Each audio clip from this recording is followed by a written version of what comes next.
Welcome to Our Certain Point of View, where your hosts Jim and Tim will bring you weekly discussions about the Star Wars universe. Our Certain Point of View is a fan-based podcast and has no connections with Disney, Lucasfilm, or any of their subsidiaries. Suga! Hello and welcome to Our Certain Point of View. This is episode 11 for us, but today we will talk about The Mandalorian, Chapter 2, and they do have titles, Tim. Well, by the way, I'm Jim. And I'm Tim. What's the title of Mandalorian Chapter 2, Tim? The title is The Child. The Child. And if you watched with the subtitles on, every time the child coos, Baby Yoda as I call him still, every time he coos or makes a noise, it just simply says, The Child. So wait, do we get news? In a minute. I've been wondering about this Baby Yoda thing. Okay. We've got some options on names. Yeah? This Baby Yoda places him as someone else and not himself. Of course, these names kind of do also. What about Gizmo? Gizmo. Do you remember Gizmo? Yeah, we don't feed him after midnight. That's right. He was a Mogwai, which was the other consideration of a name. Mogwai? Just name him Mogwai. Is he like the Huron war chief Mogwai? Yes. From Last of the Mohicans? That's exactly who he is. Well, interesting. So you want to call him Mogwai? I'm going to refer to him as Mogwai, I think. I still think I'm going to call him Baby Yoda. Good. That'll create some inconsistencies with every now and then is okay. It's Star Wars. There's no inconsistencies. All right, so we're going to talk about Mogwai, Baby Yoda 2.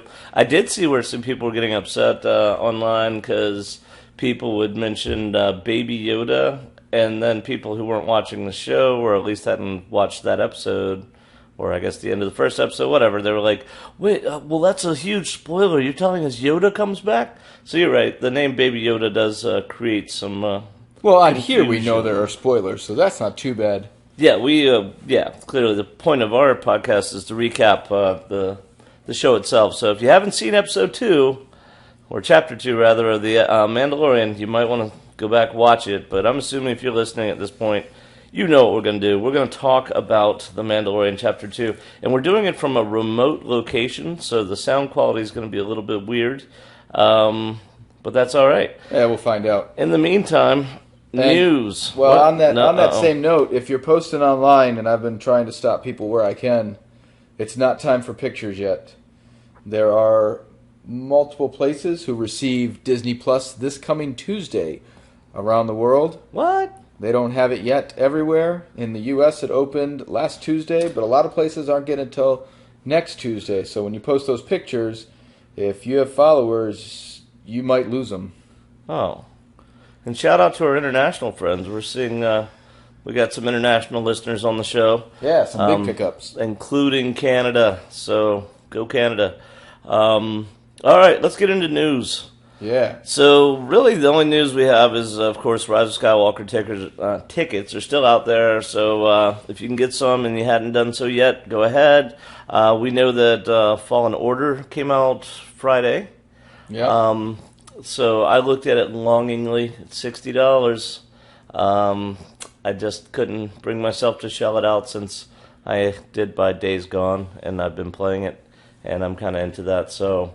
But when I'm done with Days Gone, maybe I will have to shell out the money. As always, we got to give a shout out to Shasta Gordon, Mandalorian Mangold. Yeah. For all he does, and he does amazing things. We did get some feedback. I got a lot. I actually got confused, so we're going to have to figure out a way to better channel our feedback. So the only thing I was prepared to talk about was Z Young sent me a message from a site called Geek Facts. They also pointed out that Anakin and Mogwai, Baby Yoda, are about the same age. So they actually say that The Mandalorian takes place about 9 years after the Battle of Yavin. That doesn't sound right to me, because I don't know how long Return of the Jedi is after Battle of Yavin. But The Mandalorian itself, the show, takes place 5 years after Return of the Jedi. Somewhere around 5 to So that would mean 7, Return of the Jedi is only 4 years after the Battle of Yavin. Maybe that is right. Yeah, I mean, based on our timeline, it looks like Luke was on Dagobah for a year They were certainly cruising around for a good while between Yavin and Endor, Yavin and Hoth, rather.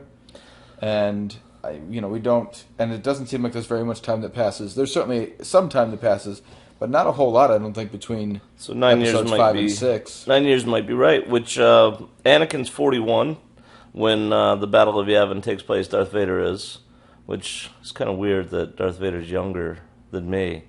At the time of the Battle of Yavin, he was younger than I am right now. It's weird to think about these things. It is. Anyway, so if that's correct, then Yoda is, Baby Yoda, this little child, Magui? Magui. He's the same age as Anakin, so that feeds into some of my theories. Dun, dun, dun. Our buddy Nock pointed out that on the intro, with the masks, Tim was talking about how it looks like they're made out of Beskar, and it is really cool because it looks kind of like a Marvel intro. They flash different colors. They do red and blue. And every time they do red, it's a bad guy, and every time they do blue, it's a good guy, with maybe 2 exceptions. The Stormtrooper helmet does flash blue, so we know that's wrong. But interestingly, the Mandalorian helmet flashes red. So, I don't know. The Stormtrooper helmet kind of puts a little bit of a damper on that theory, but it's interesting. Nock also pointed out that one of the issues he's kind of having with Disney, and I got to agree with this, is there's too much gifting, as he put it, going on. Meaning, like, Rey picks up a lightsaber, and suddenly she's able to hold her own against Kylo Ren, who had studied with Luke, and who had then led the Knights of Ren. Well, that was all explainable. He was shot by the most intense blast. One of them, well, he was prior to this episode, the most intense blaster we've seen in Star Wars. Yeah, he was. So he's hurt, and I argued the same thing when I saw Force Awakens. Yeah, he got shot, I guess, in the hip by our guy Chewbacca. So maybe that's why. But either way, Rey does seem to have more Force ability than she probably should. And of course, this is supposed to be, she's just really powerful. And are we seeing the same thing with Magua Baby Yoda, Yoda 2.0, Yoda 2, little green guy from outer space? So that's some feedback from Nock. And then D. Johnson, he mentioned he's seeing the orphan theme here. And this is a theme we see throughout Star Wars. He mentioned Ezra, Ahsoka, Luke, Rey, and now we have the Mandalorian. And we also, have Magui. We have exactly little baby Yoda. So the Mandalorian being a foundling, we have already theorized. Mess you up, isn't it? I can't do Magui because I think Huron Indian war captain who kills the last young Mohican, thus ending the line of the Mohican Indians, which James Fenimore Cooper kind of does this on purpose to show that the Indians became pawns in the games of the Europeans. What are we talking about? I think we're talking about Gizmo. Oh, yeah. Johnson said the orphan theme. All right, so if you have feedback, and Coggins also mentioned something we were going to talk about anyway, the very interesting line, whether or not it's important or not, but it is interesting, where the Mandalorian says in this episode, "Weapons are my religion." So we'll talk about that some more. So if you have feedback, send it to our Facebook page, Far, Far Away. Our galaxy is. The problem is we don't want to put spoilers on that page. So we need to really come up with a more, still losing my voice, effective way to do feedback. And as always, if you're listening, please leave us a 5-star review on iTunes or hit that follow button. Also, we're on YouTube now, aren't we, Tim? We are. And if you could hit subscribe and the little notification bell, just hitting one won't help. You got to hit both. Don't know why that happens. We got our first 1-star review. Did you see that? No feedback, just a 1-star review. I was very hurt on YouTube? iTunes. On iTunes.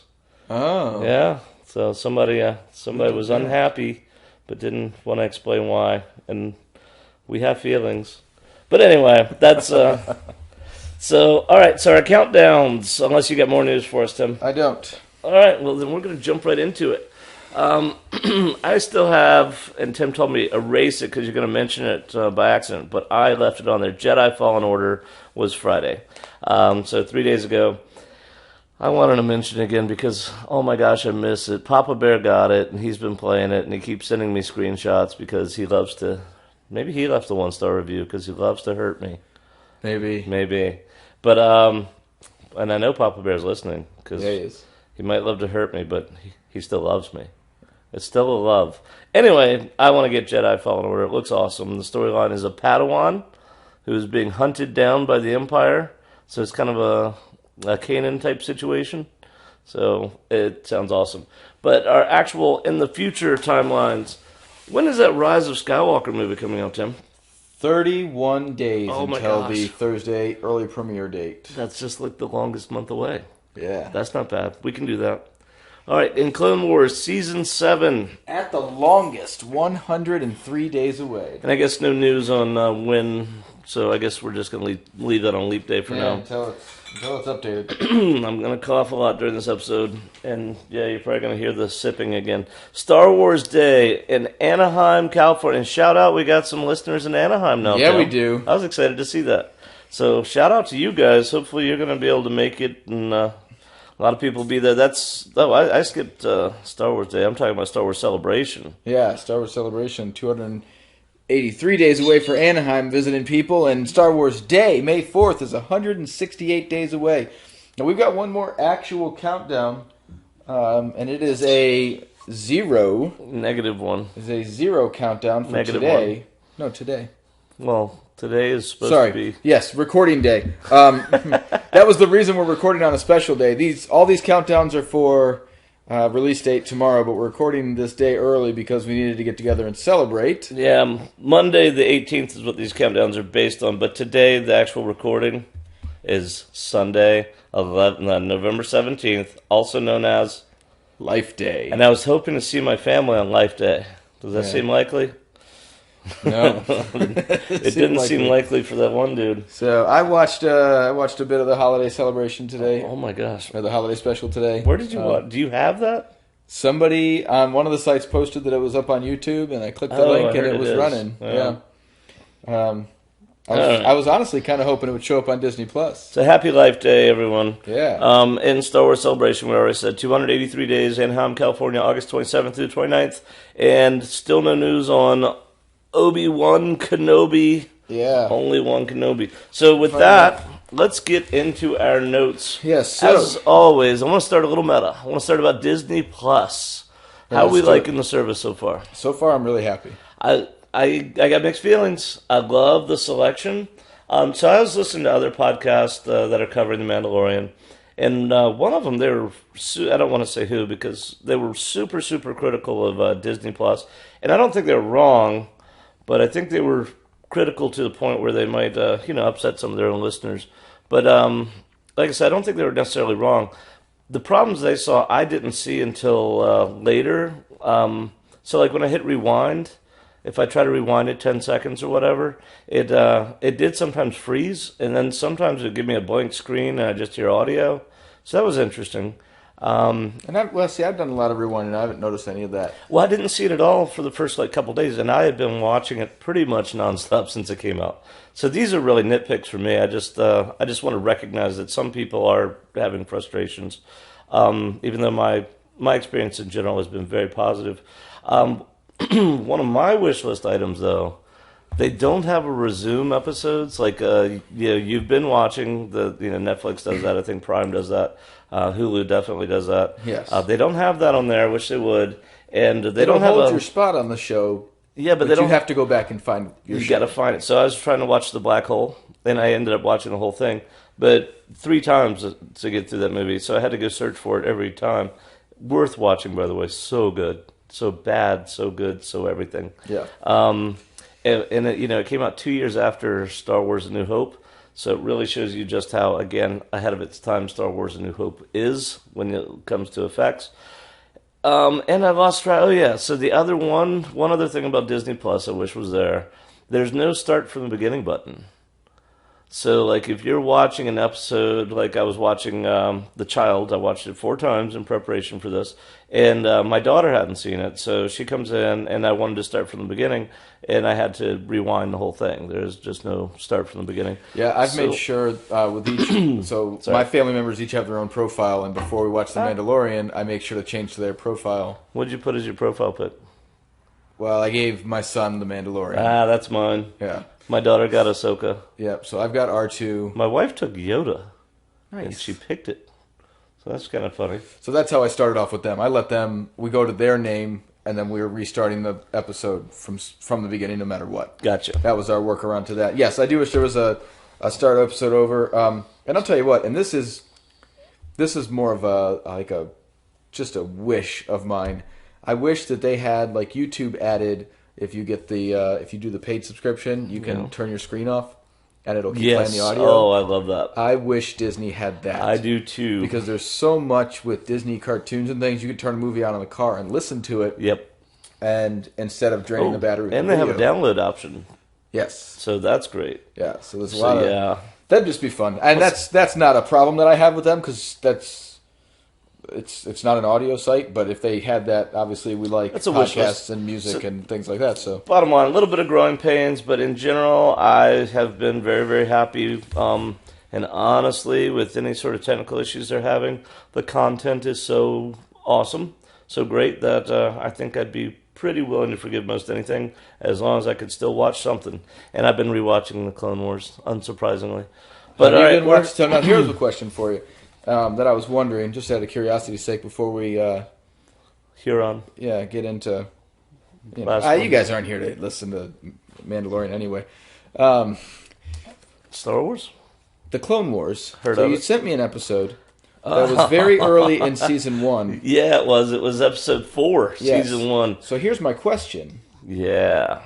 What episode did you watch before that? I watched episode 3. It's a story arc about the Malevolence. And what about before that? Well, episode 2, which was also Malevolence.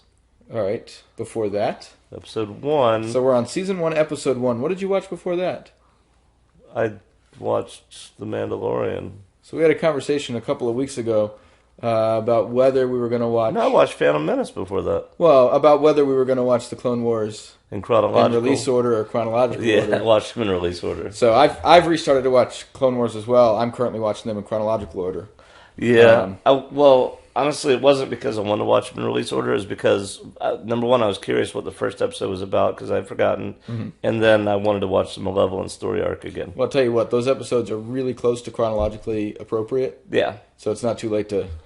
No, I can jump back in. You can either way, whatever you want to do. I don't care what you do, but yeah, I'm a rebel. All right. So let's talk about The Child. So, chapter 2 of what I'm calling our new mystery novel. Our new mystery novel. New mystery, yeah, The Mandalorian. Dun, dun, dun. I think chapter 1 left us with 4 main questions. Yes. One of them was, who is the Mandalorian? Good question. How did Gizmo, Mogwai, Baby Yoda come to be?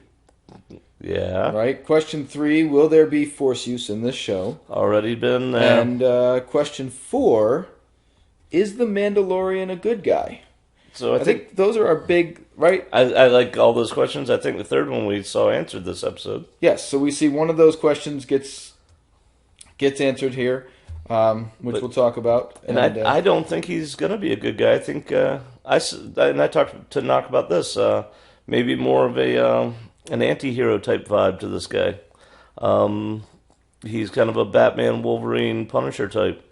Meaning he has good intention. I bit my tongue. Good intentions, but he operates under his own kind of code of ethics, and sometimes that might vary from what other people see as right or wrong, which I think makes him maybe a deeper character than what we see in most Star Wars stories. Yeah, I think our reference of good versus bad will be long term. What happens with him and the Baby Yoda Gizmo Mogwai. You called him Baby Yoda. I'm gonna win. All right, so let's start with... It starts basically exactly where it left off. He lost his blurg. You know, actually, Nick Nolte, I guess, just left him there. But that one was his. Yeah, he did say he got to keep the blurg. Yeah. I didn't even notice that. Good catch. Yeah. Well, how were they traveling around the first episode? Yeah, the blurgs. They were jumping over all that stuff. In this episode, they weren't jumping over everything. No, they had to walk through those little slot canyons. Down in between, yeah. But I got a question before even that. Is he going to be in trouble for killing a fellow bounty hunter? The IG-11 droid. There's got to be some sort of punishment. There's got to be some rules about... I mean, I imagine that's why they joined the guild, to protect themselves from each other. Right. Well, that's where the big question comes from. But now we're at a point where they were supposed to split the bounty, but he was going to get the reputation points. Well, yeah, they never actually agreed to that. No, he didn't. Not that it mattered because he's not going to get them out anyway. But IG-11 had a different set of rules. Yep. And the bounty that he agreed to split was the live bounty. He wasn't interested in splitting the lower bounty. Yeah. Right? If we're talking just bounty. So again, it'd be very good to know who hired IG-11. I'm going to keep doing that, and under what conditions. Because we had the same thing with. Well, we're getting into it now. When he was attacked. Yeah. Right away, walking through the, and it was really neat. My wife noticed this right away. Those creatures. Yeah, the little lizards. The little lizards running around. Yeah. She was like, "Oh, what are they gonna do?" Like that was her at first. They kind of had the Jurassic Park. I forget what they're called. The ones with the things that come out and that shake and they get the guy with the shaving cream. Yeah. Yeah. That would get me too. Yeah. So she kind of had like that vibe with them, and then she went, "Oh, they're all gone," because they all just were gone. They were for that little desert type setting, what I think birds are for like a forest setting. So you're walking through the woods, and all of a sudden, all the birds take off at once. Yeah. Yeah, the lizards all disappear at once, and what happens? There's an attack. 3 Trandoshans. Yeah. Which, if you don't remember what Trandoshans are, Bosk was a Trandoshan. He was one of the bounty hunters we saw in Empire Strikes Back. He makes a lot of appearances in the Clone Wars. So 3 Trandoshans. Now, the Mandalorian walked into an ambush. Yes. And they make a point of showing the Trandoshans how'd they find him. Remember? They had the tracking fob. They're tracking the baby Yoda Magua. Is it Magua? Mogwai. Mogwai. I can't do it. It's too close to... Say Gizmo. They're tracking baby Gizmo. Why don't they have blasters? I don't know. Yeah, they attack him with melee weapons. Is that how you pronounce the word melee? Melee? Melee? I don't know. Melee sounds better. Melee weapons. And, yeah, they could have just shot him. But they didn't appear to have blasters. I don't know what that's about. Maybe they know that shooting a Mandalorian is not the best way to kill him because it seems like he can't get shot. Every time someone shoots him, he just falls down and then jumps back up. Well, yeah, not only does Beskar deflect shots, but it also attracts them. Is stabbing them right? So anytime you shoot toward him, it's going to attract to the Beskar shoulder.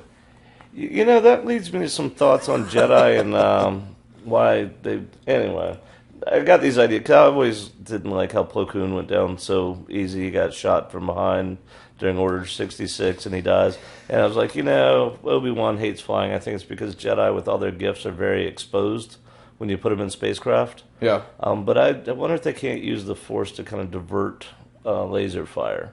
Because we see Kylo Ren outright stop a laser blast at him. That was a beautiful scene. That really was. There's a centerpiece of that, and I missed it when it was for sale. It was a Black Series centerpiece. Well, and in the very first episode of the Clone Wars series, Yoda gets ejected in an escape pod with 3 clones, and there's a ship actively trying to shoot him, and they can't hit him.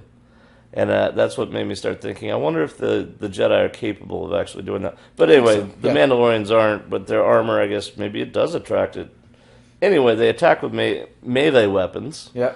Unsuccessfully. But what's curious about this is that one guy tries to kill Baby Yoda, even at what's probably definitely, and it ends up being definitely, the expense of his own life. Are these guys suicidally bent on doing this?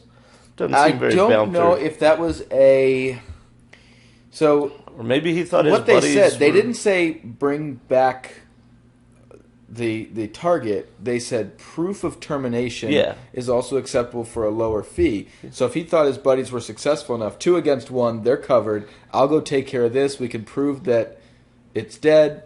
We can bring the proof back. They can just flee and run away from him at that point. But instead, we see the Mandalorian's other primary weapon get used for the first time. Well, no, he does. But first, he uses it as a melee weapon itself. Oh yeah. That's it was really cool. He uses it like a bow staff. And he also used it on the res. He used it to electrocute. Yeah, the seal. And then he'll use it a 4th way in a few minutes. He does? Yeah. All right, so he shoots and, he kills all three of the Trandoshans, and he disintegrates. We finally see the infamous Mandalorian disintegration take place. Yeah. So he disintegrates dude, and Gizmo watches the whole thing. Yep. And I think they make a big point of Gizmo is clearly closely observing him.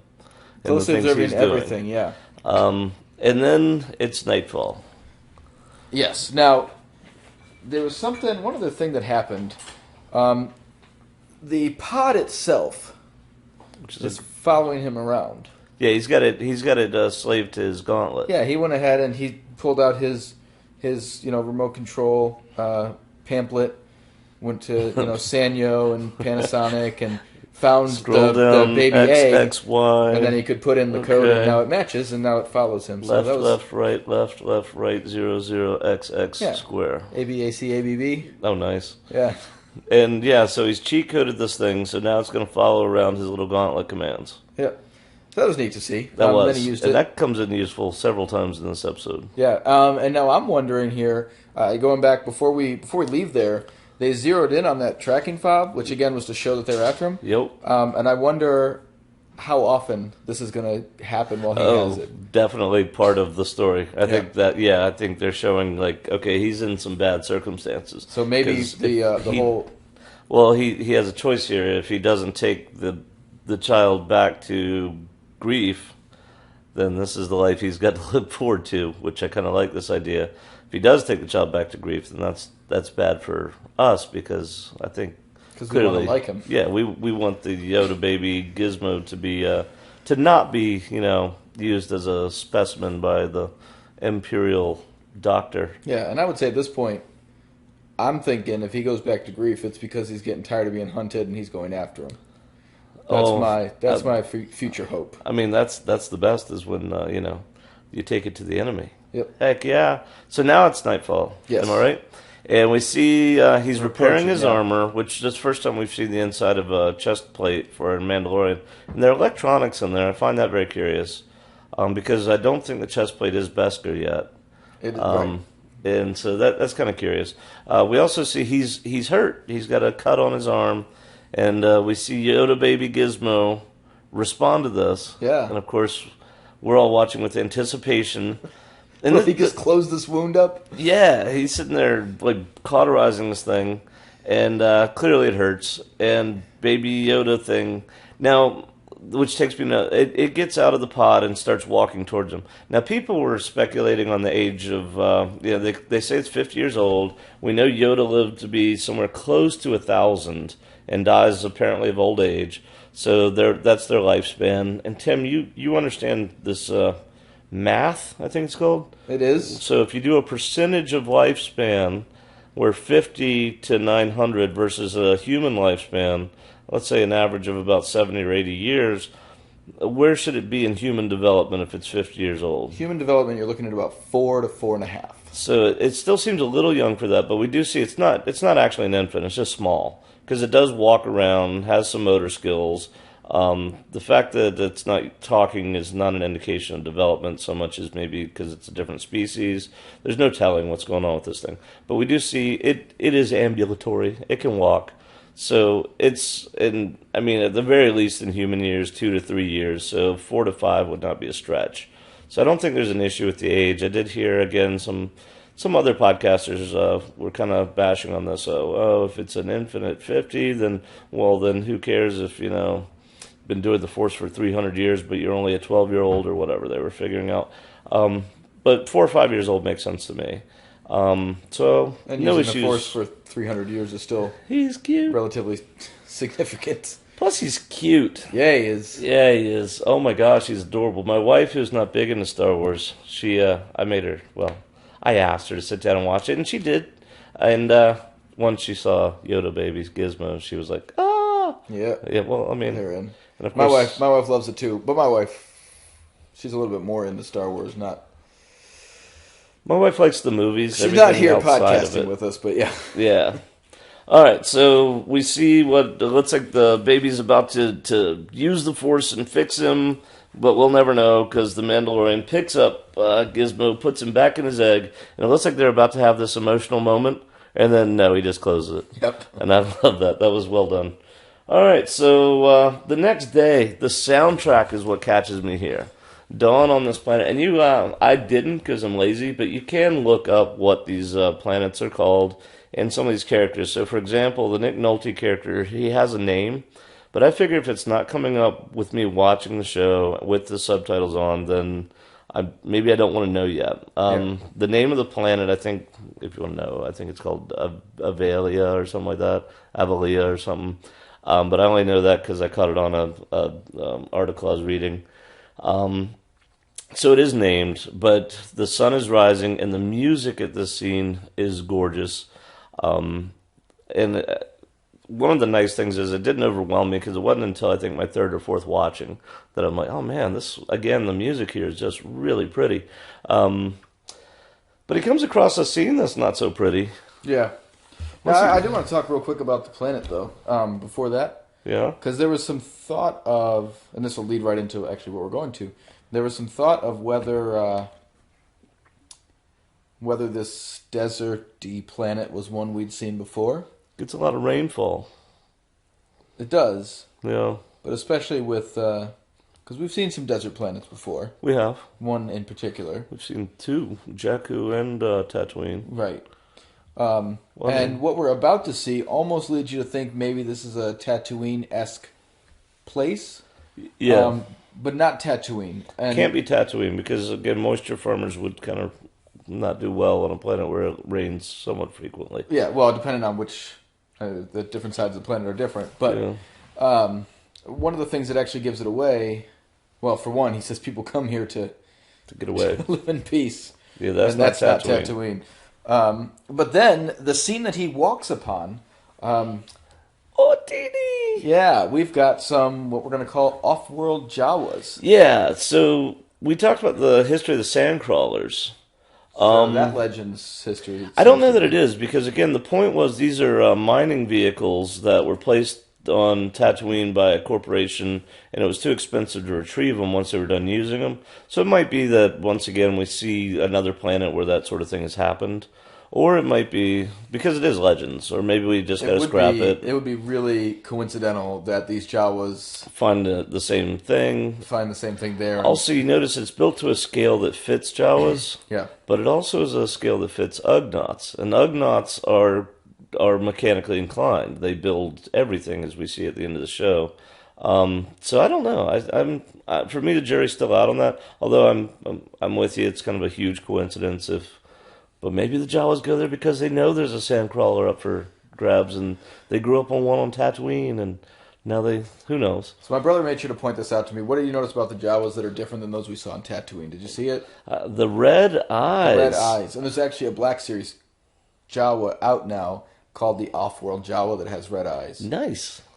Which is why I said Off-World Jawa earlier. Now, do you remember how C-3PO described what he said about Jawas? I can't abide these creatures. They're kind of cute, but by the end of this episode, I'm with them. I can't abide these creatures. I love them, but I hate them. But I kind of love to hate them. Exactly. Because we see them, and they're destroying the ship. Yeah, okay, they're thieves. We knew that. That's not destroying, stripping. Yeah, good point. Yeah. Because Nick Nolte makes sure to point out the difference here. They're stripping the ship, and so what's the Mandalorian's reaction to this? He immediately goes after them. He oh no, he didn't. Well, he goes after them, but he doesn't. That's not the chase part. Yeah, he takes his electrocuting bow staff disintegration rifle off his shoulder. Yeah, and starts pointing. Yeah, he sights in. Individually loading and pulling the trigger. He disintegrates 3 of them. Right away. And their reaction is interesting to me. Yeah. And this is where I come to, I can't abide them either. This makes them particularly alien to me, though. Because we have 3 of these creatures die in this, and potentially 2 more later, at the hands of the Mandalorian. That's why I got 5 total. And the Jawas don't seem that upset by it. To like they later do business with him. They seem to yeah, that guy. They seem to kind of forgive and forget pretty quick over this. And I wonder if this isn't kind of underlying again the alien nature of these creatures. Their system of morality and right and wrong is I don't know. I thought it was crazy that they spend their days stealing stuff, and when they get killed in the process of it, they kind of shrug it off and move on. There's no blood vengeance. There's none of that. So they stripped his ship. He starts chasing them. He takes a shot at the sandcrawler. Could not tell if that had any effect on the thing at all. It starts leaking. Something small happened. Like he picked a target that he was hoping would work, but it looked like it didn't do. I guess that is what happened. And that shot was the fourth use of this rifle. That was a standard blast. Yeah, I wondered if it was that, or because you and I were also debating how the disintegration part works. Because didn't you say something about their clothing? Yeah, the clothing is all there, and it stays there when he shoots them. He shoots them, they disintegrate, and the clothes just drop, full Obi-Wan style. See, I disagree. I saw only one cloak that I thought was pretty intact. The rest of them, it looks like they're tatters, and especially with the Transdoshan he shoots before. Yeah, there is one though. You're right. He shoots him, and the whole cloak seems to be there. The rest of them, it looks like rags that are partially burning. Yeah, the Trandoshan, it looks like a bunch of pieces, but he's also wearing not just a cloak. He's got a bunch of different pieces on. So we're not really sure how that works. If it just attacks biomatter, or if it don't know has some other targeting sequence. Bottom line is, when he shot the sandcrawler, I didn't know if that was a disintegration round or what. I did think it was interesting that it's a single shot weapon. He has to reload it each time. Yeah, kind of a shotgun style. Then begins the Indiana Jones part. Yes. Yeah, so he gets hold of the sand. It reminded me of the scene in Raiders of the Lost Ark where he's being dragged by the German truck. So, any comments on this? Anything you want to? It's pretty straightforward. He's climbing up the side. I liked it. I did too. It was. Although I did wonder why they didn't shoot him. Well, I don't think they have any range on those. I think they are simply for disabling electronics. Did you notice when he was? Oh, that's when he was picking them off with a disintegration blaster. Yeah. One of them was shooting defensively reacted, but he was shooting toward him, but kind of sporadically, just kind of. Yeah, they're big kind of stun weapons. Yeah, but that's not what I'm getting at. What I'm getting at is when he got to the Razor Crest, they had stolen all his weapons. So they have blasters. They have his, if nothing else. I don't think they use them. I don't think they're that kind of like. They're the weird. Jawas are weird. Yeah, you kill some of them. They're kind of upset. They steal your stuff. Then they want to sell it back to you. They think everything seems to be kind of funny to them. So okay, Jawas. I can't abide them. But anyway, he finally makes it to the top. After he pull, and that's where the potentially two die. Yep, because he throws the top of what he calls the crawling fortress. Yes, he pulls one of them out the window, and you see it hit the ground hard. Yeah, I don't think those two Jawas that went down made it. Yeah, I don't either. Because one of the reasons I think he survives is, first of all, he's covered in armor, and he's got a helmet. He's got a helmet, and he lands on kind of a taller cliff. Yeah, like he doesn't fall the full distance, which is where we're getting at. He finally makes it to the top of the crawling fortress, and they blast him. And that was, that was a great scene. He pulls his pistol, and there's like 10 or 15 of them, and they simultaneously just boom. That was really well filmed, well executed. And I wonder if some of that. And he hit the ground. Yeah, it was so good. Now, right before that, you notice they knocked over the. What was he climbing up? It looked like a spear gun, whatever it was. Yeah, he used his grappling hook, and they knocked that off. We now know he has grappling hooks on both gauntlets because I've seen him use both gauntlets at this point for a grappling hook. So they knocked him off of that. They knocked the whole thing down. Yep. There were two of those little turrets up top. Yep. And that's what I counted.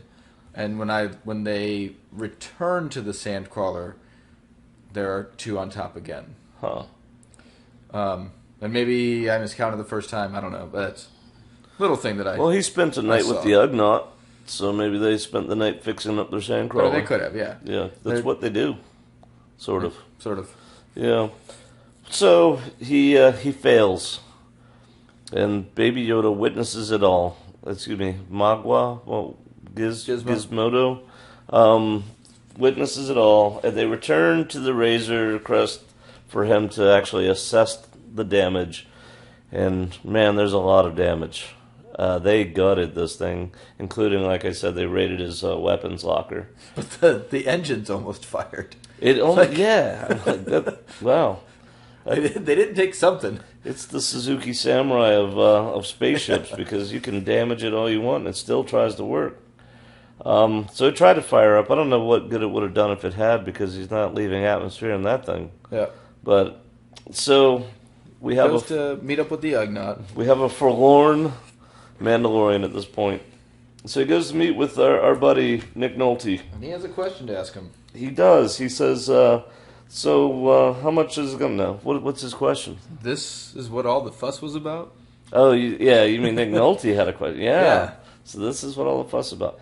Yeah, and Baby Yoda does something interesting at this point. We've only had, for all of Star Wars, one known item about his race. What? One. Yeah? Carnivorous. Yeah, I was going to ask you about that. That's been the one thing that's always been known, is that he comes from a carnivorous race. Why do we know that? I think it's just the razor teeth, and I think they officially stated it somewhere, because that's always been there. But I think it's the sharp teeth that really gave it away. I wondered, because Yoda tried to eat Luke's rations, and how you get so big on food of this kind, all that. I wondered, because, he ate that frog. For whatever reason, I had it in my mind that a Yoda creature would probably be a vegetarian, but as soon as you said that about carnivorous, I thought of the teeth too. Yep, they're a carnivorous species. So that was cool that was Yoda. Still there. What a horror movie that would make if you're on a planet of Yodas and they're trying to get you. All baby Yodas. All little Yodas with little razor teeth. No talking. And they look so cute. And they can use the Force. So we see him eat a frog, and he eats it whole. Yeah, he does. And, so he doesn't use the razor teeth. No, he doesn't even use them. So he ate a frog, so that was good. And this is where the Ugnaught points out the same thing you just pointed out, when the Mandalorian's like, they destroyed my ship. And he said, no, they stripped it. Jawas don't destroy, they steal. Yes. And I guess that goes back to the type of weapons. Maybe he means that in general, they don't destroy. They don't destroy, they don't kill, they don't harm, they don't... But man, they're annoying. Yeah, they are. And they just don't care. In an enjoyable way, We see it later on. They're like, well, that didn't work, we're going to leave. Like, they were just going to leave at this one point later on in the show. Like, yeah. They just don't care. They're just going to move on with their day. And yeah, they're interesting little guys. So this brings us to the Ugnaught says you got to go buy your parts back, and he's they're my parts. I'm not doing that. Blah blah blah. You got no choice. You want to leave, you're gonna have to do it. So the next day, we got a Blarg pulling a wagon, a floating wagon, with a Baby Yoda, Magua, Gizmodo floating nearby, and a Mandalorian sitting there with his rifle across his lap. We could have called him the child this whole episode. The child sitting there. I'm not calling the Mandalorian a child. Them's fighting words. Them's fighting words. Mando. We could have called him Baby Yoda the child. So anyway. Yep. They get closer and the Jawas start freaking out. And what does the Ugnaught tell our Mandalorian friend? He says, put your weapons down. And he gives a line that maybe it's a throwaway, tough talk, this cool line, or maybe it's significant. He says... A Mandalorian, weapons are our religion. Weapons are part of my religion. I'm a Mandalorian, weapons are part of my religion. And I don't know if he's supposed to be literal there. I think it's supposed to be just kind of a, these are tough people kind of line. But it is interesting how much attention that caught. Like I said, Coggins, one of our listeners, he mentioned that we should mention that. I saw a bunch of memes already pop up of... It had the image of the Ugnaught pulling it, and there's someone sitting in the cart with a rifle, but it says American over it. It says, I'm American, weapons are part of my religion. So this line apparently caught a lot of people's attention. Yeah, I like it. So he says, weapons are part of my religion, and he says, well, you're not going to get your parts, your ship back if you don't. So he puts the rifle down, and he jumps down. Jawa's still freaking out because he's got his blaster. Yep. blaster too. Puts the blaster down, and now we're ready to sit down and have a parlay. Yeah, now they're all good to go. And the Jawas They put down their little shock blaster weird things, yeah. And one of them says Untini right there, and that was the only time. The Jawas are very friendly and very diplomatic, and it's all just easygoing, right? No, they're kind of rude. They're jerks. They are rude. And the Mandalorian's right. They stole his stuff. They stole his stuff, and they're not tough. And he tried to communicate with them, and they made fun of him. They said he spoke like a child. No, like a Wookiee. Yeah, they said he spoke like a Wookiee. Which is, again, somebody insulting Wookiees. That's what I was about to say. I'm like, man, Wookiees in this universe, these are like some of the coolest creatures I've ever seen, and everyone's insulting them. And they were approaching Life Day. And remember in Solo when Chewbacca tore that guy's arms off in the elevator? And Solo said, that uniform would have fit me, but okay, I guess we'll do it your way. You know that happened in a cutscene of Force Awakens? I did know that. Yeah. But then, With what was his name? The junk dealer. The junk dealer. Jerk. Yeah, I can't remember. He's played by Shaun of the Dead. But he catches up with Rey at Maz Kanata's castle somehow. He catches up with her and is after her, and Chewie gets there and... Isn't that the actor who plays Shaun of the Dead guy? He's a British comic actor who plays him. Man, maybe. We should probably look that up. Hey, Chewie rips his arms off. Yeah, but that doesn't make it into the final cut. Yeah. So we do... Why make fun of Wookiees? But the Jawa said, you talk like a Wookiee. And then what's the first thing they ask him for? They ask him for Beskar. Yeah. So I find that interesting. Beskar, so now the Imperial guy has Beskar. He's talking about he has a whole... He doesn't say container, he says component or something. Which I guess is a big chest or something. Yeah. He has a lot of Beskar, apparently. It was like compartment. Yeah. But not compartment. And even in the subtitles, it was some word I wasn't familiar with that sounded similar to compartment. It was one of those things where it looks like they renamed... Retook an English word and... Yeah. And instead of using basic, they used some other... Like, it was just... So he's got Beskar, the weird ruffian on that ice planet in the very first episode, very first scene, asks if he has Beskar. So Beskar is a big deal, and with the falling value of credits, of all types, maybe this is the currency they're going to. I don't know. Maybe Beskar is the something thing worth you trading want. For sure. Yeah. So that's the first thing the Jawa was asking for. But what I find more interesting, and of course the Ugnaught explains, he's a Mandalorian. He cannot trade his armor.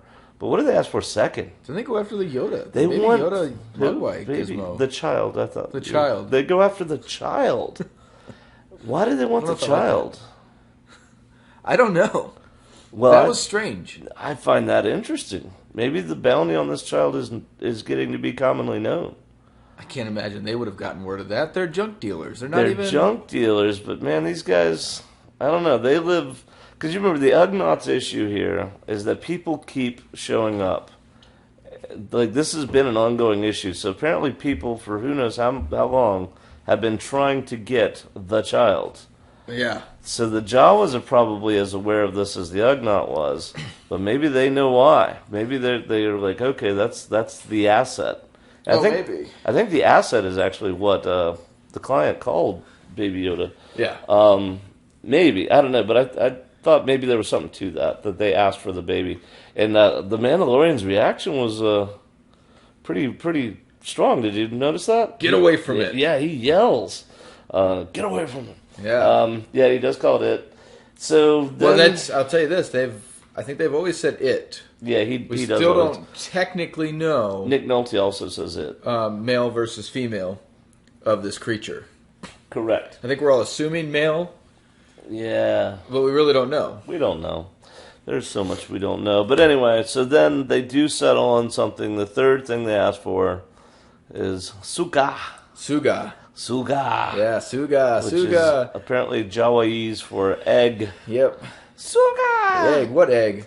What egg? And this was a point. I wasn't really bothered by this because Jawas are bothered by just what? irritating little creatures. Well, they're just irritating, right? Like that's what they are. This is what I mean. Their value system is so out of whack. I don't think there's anything they could do that would make me go, well, that doesn't make sense, because they don't make sense. Well, I don't even mean that. I just mean their current personality with the Suga. Suga. Right? Like they all freak out and they're all laughing and making fun of him. Yeah. My brother said, and he just killed 5 of them. He reminded them of the Minions from.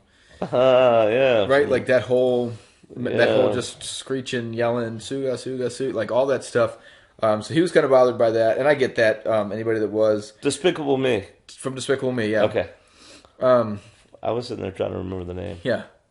Well, there's a Minions movie now too, so it could have just been from. Okay, the Minions. Yeah, but I haven't seen the Minions movie, so Despicable they are kind of silly like that. But it was like, but that's Jawas. Like they're serious about the business, but they all seem kind of a little off. They're jerks. They steal your stuff and then sell it back to you. But they're for an egg, having a good time. So I mean, at least they're having a good time, I guess. Yeah, get us the egg, Suga. So this takes us inside the Sandcrawler. Yeah, we got another little cramped scene. Yeah, which is where we see that it is built to scale to fit Jawas. And so I guess at this point, yeah, I actually liked their little weird goofiness when the one Jawa just kind of looks up at him. Yeah. And goes, Suga? Or Suga. He just says it one more time. Like, just that one final, like, I'm excited about this. They're very excited about the Suga. I liked the last one. So even if you found them irritating, I liked that last one. When I say irritating, I think he found them irritating. Because they were, but I enjoyed them. They were fun in their irritation. Well, that's what I mean. They're annoying little creatures. But, yeah, if you were him, you'd be like, at least I think I'd be infuriated and want to disintegrate more of them. Yeah, we're at that point, right? Just go back to your ship real quick before they can get out theirs. Well, he's got a job. Yeah. And apparently all of these people honor among thieves type thing, because, like, he's in their ship. He could probably kill them all. But he doesn't. He's like, all right, we made a deal. And they apparently trust him to follow through on the deal because they bring him into the ship. With his blasters at that point. Yep. So they take him to a giant hole in the ground and they leave him. And he takes Baby with him because he doesn't trust them with Baby. Right. So I guess not that much honor among thieves. But we go into this cave. He's got a light on his helmet. He's got a light. Seems pretty insufficient.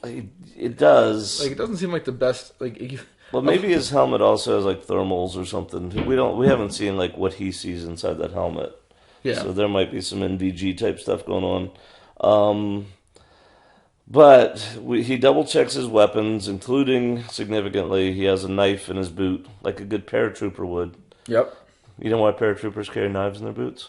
Cut the ropes. Cut the risers or the ropes if their chutes get tangled when they in the trees. Yeah, it's not just a tough guy act. It's actually purposeful. But anyway, he's got a knife in his boot.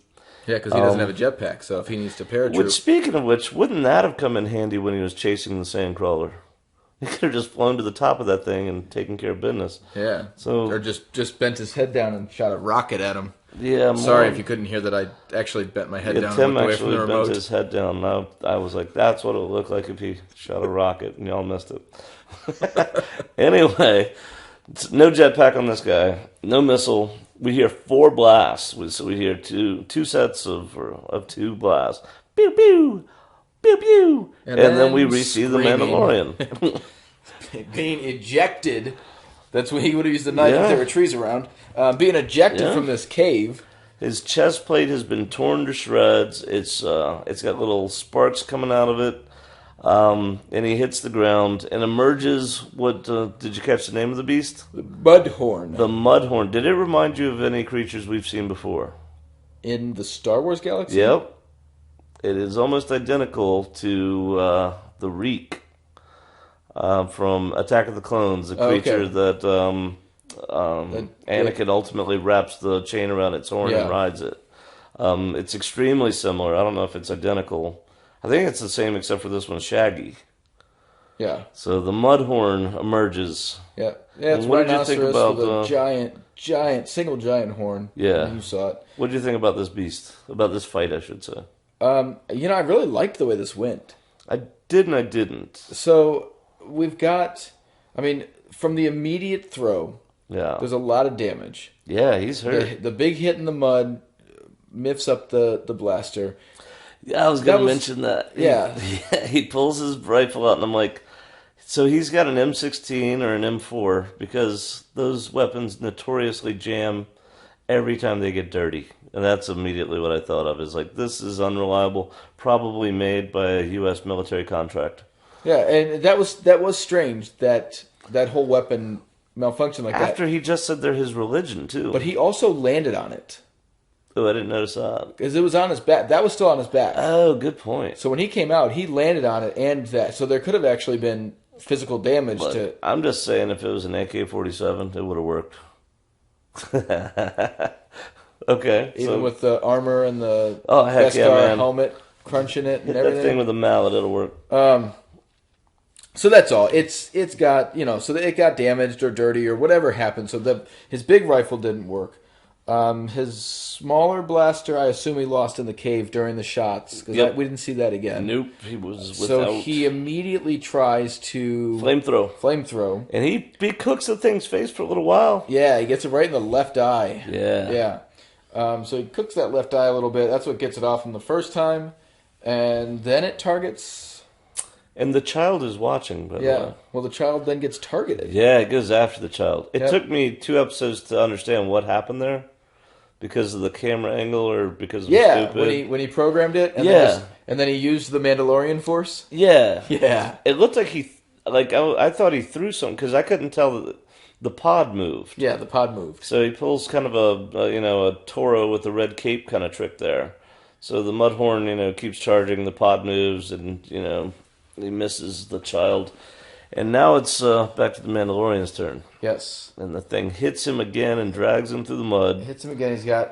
He's down here to his. Oh, he grappling hooks the thing. Well, then he grappling hooks it, and he does his little ski.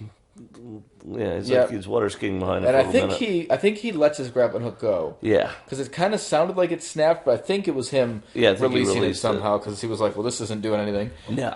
That wasn't helping. But I think his big goal there was to jab it in the face with something, which is what he wasn't trying to tie it up. He was just trying to stick it with the grappling hook. But then he's down to one last weapon. His last weapon. He pulls his paratrooper knife. Yeah. Very much reminded of.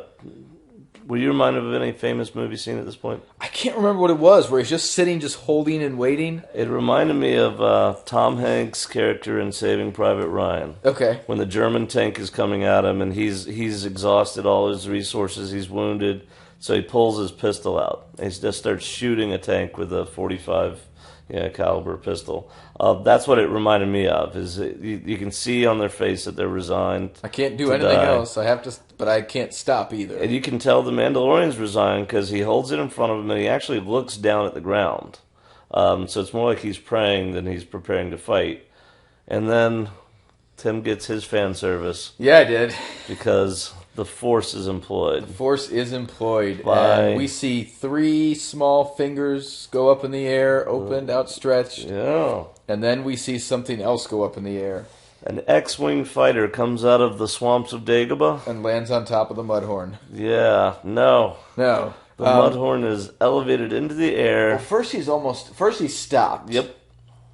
And then lifted into the air. Which we got to imagine this thing weighs, probably almost a ton. Yeah, so the effort here has to be a lot. And, clearly the baby is...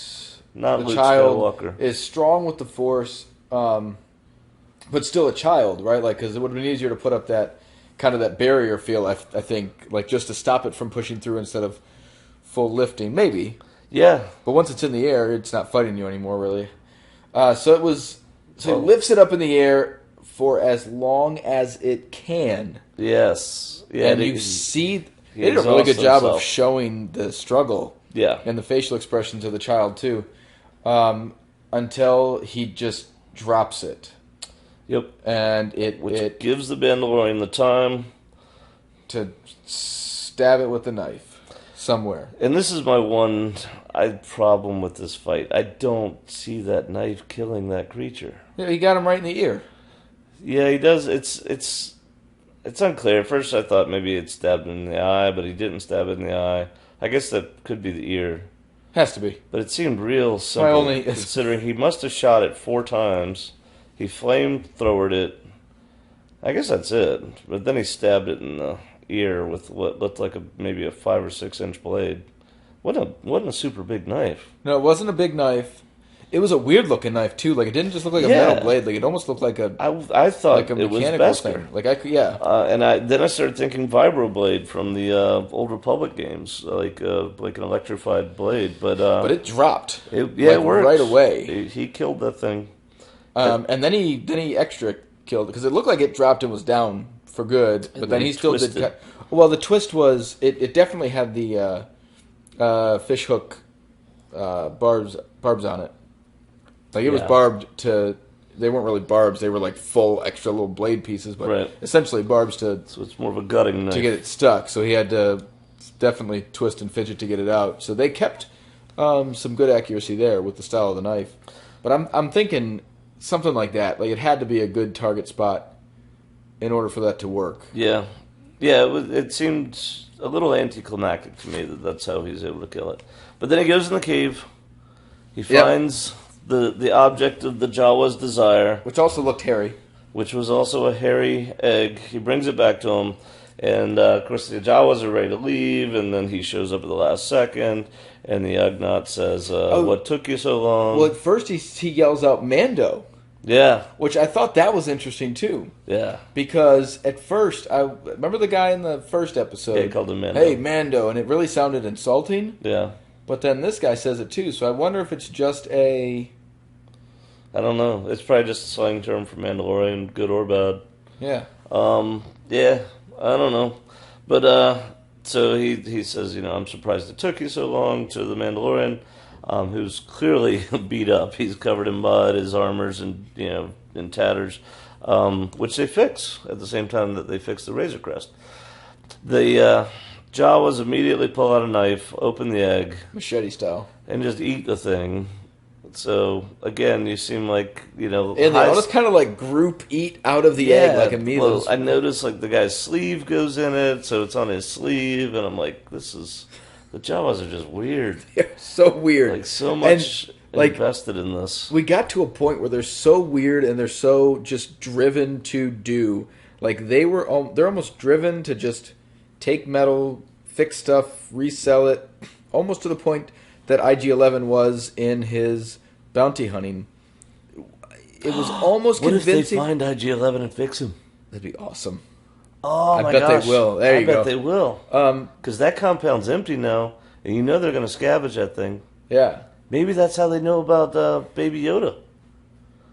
Maybe they've already been there. I don't know. We'll see. That would be a cool little plot twist. Maybe C-3PO was really, really annoyed by them too, and that was his actual motivation for burning them outside of the Sandcrawler. Maybe he enjoyed burning them. Maybe. What if Obi-Wan and Luke never even said to burn them? C-3PO just started a fire and started throwing Jawas on it because he cannot abide them. What did he call them? He said something creatures. I can't abide them. Horrid creatures. Horrid creatures, I think, yeah. Anyway, so we're getting long. Yeah. They go back, so he gets all his parts, they go back, and now we get a genuine 80s style montage where, we can't rebuild it without a shipyard. Yeah, we can. Giving it the best I can. He says, it'll take days. He goes, well, we can do it if you'll help.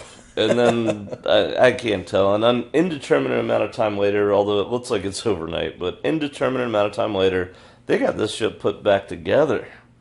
And the whole time, now what's the most interesting part about this, though, is not the ship, it's the conversation about the child.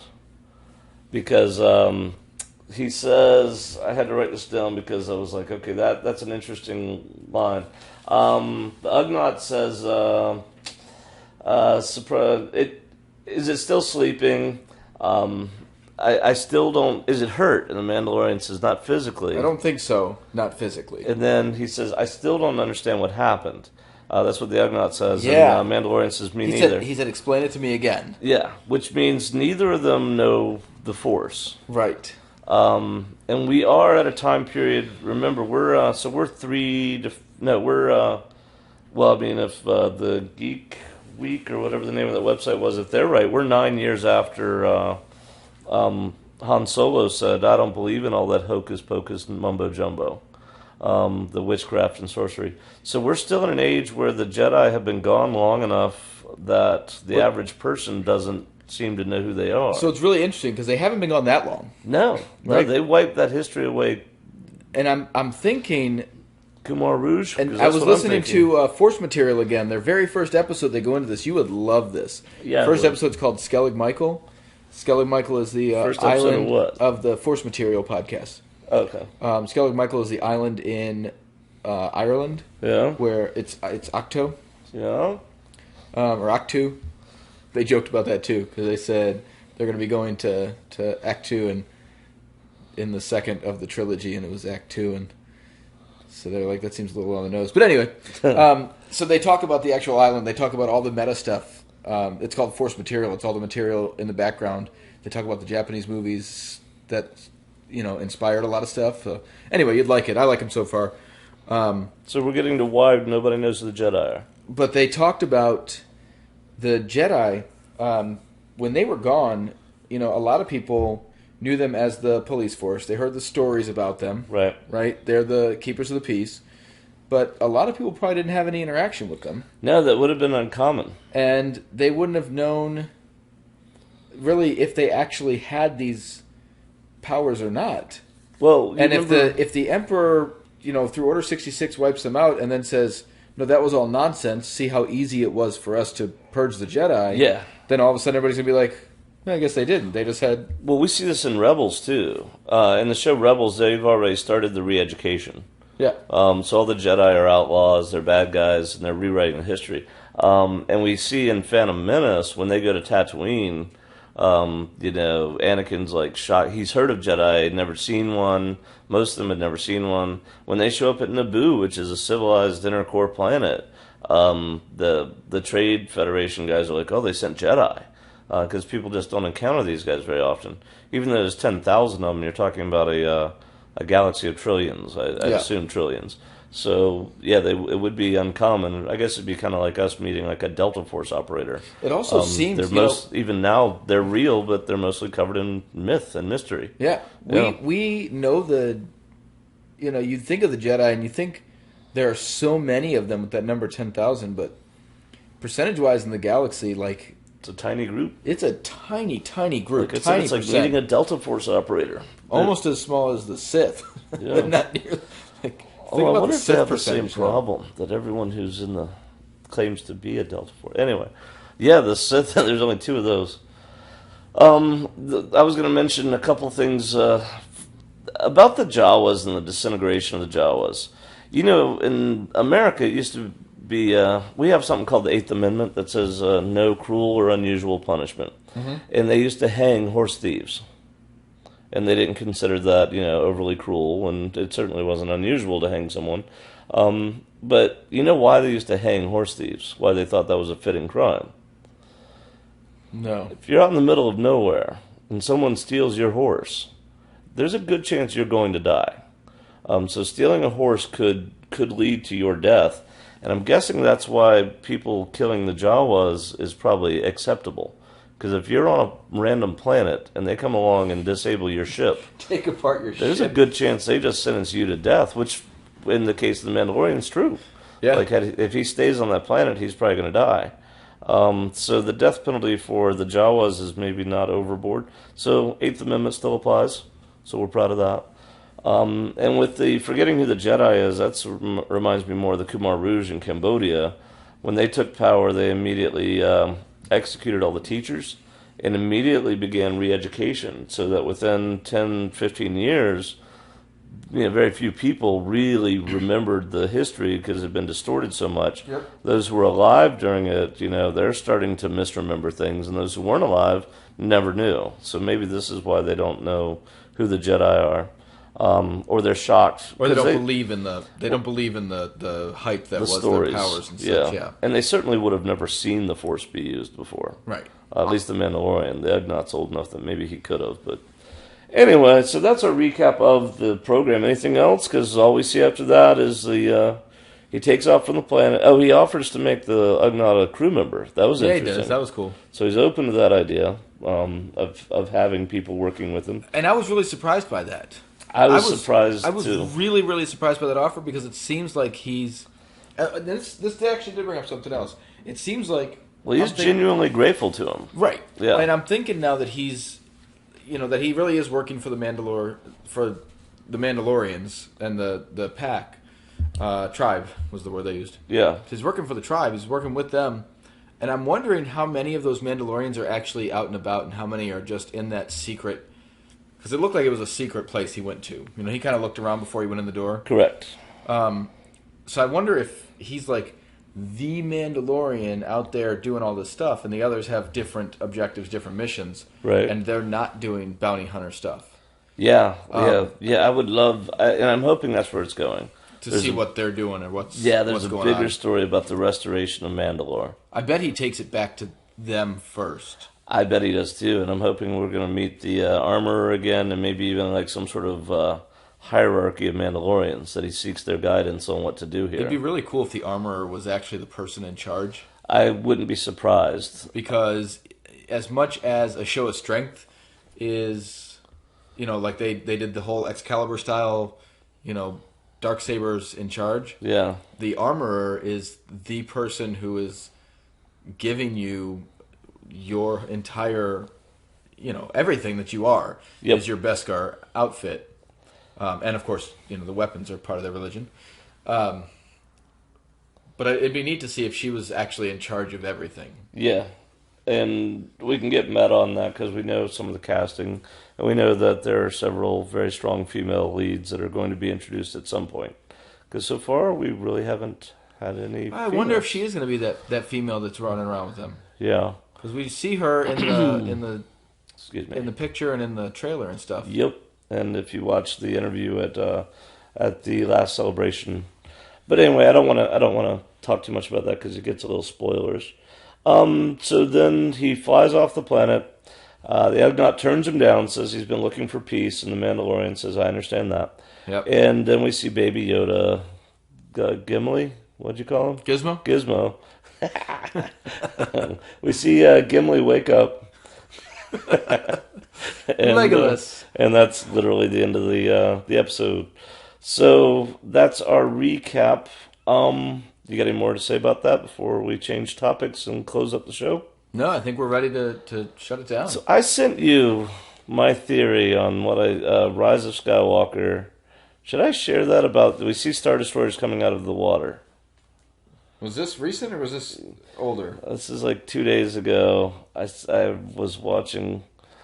I'm like, we see Star Destroyers coming out of, or at least we see one looking like it's coming out of an ocean. Should I share my theory on what this is? Did you see it? No, go. Yeah, I mean, your theory's not going to... All right, we're going to give a theory on Rise of Skywalker. If you're not interested in theories because you're worried we're going to be right and it'll spoil it for you, stop listening now. We appreciate your time. As a matter of fact, I think you can go now because this is our last message and then we're done with the podcast for tonight, right? So, all right, spoiler theory, potentially. I don't think I'm smart enough to spoil it. What if that's Camino? Because remember, the Clone Army was created. You did send that to me. Yeah. Okay, that was you sent it to me today. Oh, was it today? Yeah. The Clone Army is created in secret by Palpatine and Sidious, and what's that guy's name? Sifo-Dyas. Because Palpatine had anticipated using this army. What if he's done it again? And that's where he's hiding. Because remember, they couldn't find Camino. Lost the planet Obi-Wan has. Embarrassing, all that. So what if we're starting the whole cycle over again, and the Emperor is on Camino with the old school Star Destroyers, and this is the part I'm really, really, really excited, maybe, what if it's another clone army? What if that's why we're 20 years later or whatever, because he has rebuilt the clone army. So... they would destroy the First Order. They'd destroy everything. And... that'd be great. So the Jedi Academy trilogy doesn't have anything like the Clone Army, but they did have in the Maw. They were building the third Death Star. It was the Death Star prototype. It was actually, I think, the first Death Star. Yeah. But it was active and ready. They were awaiting the Emperor's commands, but he wasn't calling them anymore. Yeah. And they built the Sun Crusher in there. It was like their whole lab of creation of stuff was in that Maw outside of Kessel. Yeah. So it's just a cool thing. But it was that same idea. Like, they're always planning and building and ahead of whatever else is there. Like the Imperial machine, isn't going to completely crumble. Well, this would be such a perfect Palpatine answer because it's what he did before. Right. So, and it's we've seen that with the Death Star and Death Star 2. Like, yeah, the timeline. I have a plan. Your plan blew up. I'll run my plan again. So that's my potential. I mean, it's not a spoiler because I don't know. I've just seen the reason I even thought about it was because I saw the trailer shows the Waterworld. One of my friends, I think it was Knox, said that it looked like it might be Camino, and then I was watching Clone Wars, the cartoon, and I was like, Clone Wars, Camino. Wait a minute. What if? Yeah. And that would be cool. So that's all I got, though. Yeah, same here. So the next episode of The Mandalorian comes out Friday, November 22nd. And we're going to be on the same schedule. So on November 25th, Monday, we'll release a recap of Episode 3. We are thinking about doing a little special episode between now and then. Because honestly, now that the show is doing a week-to-week release, it's too long. It's too long. I can't wait a week. Yeah. So we'll see. We might, if you have any ideas for any special episodes you'd like to hear, we at some point are going to recap the other movies, Phantom Menace and all that. I would like to talk about some individual topics more. But if you have ideas, those feel free to post on Far, Far Away Our Galaxy is. Or our Twitter. At Our Certain View. Our Certain View. They could email us at Our Certain View. Yeah, Our Certain View at gmail.com, right? Yeah. Yeah, I never thought about that. And now we're on YouTube, so leave something in the comments. That having been said, I think we're done. Are we done? I think we're done. All right, so I'm Jim. And I'm Tim. And this has been Our Certain Point of View. Yeah? We have spoken. We have spoken. Nice. Bye-bye.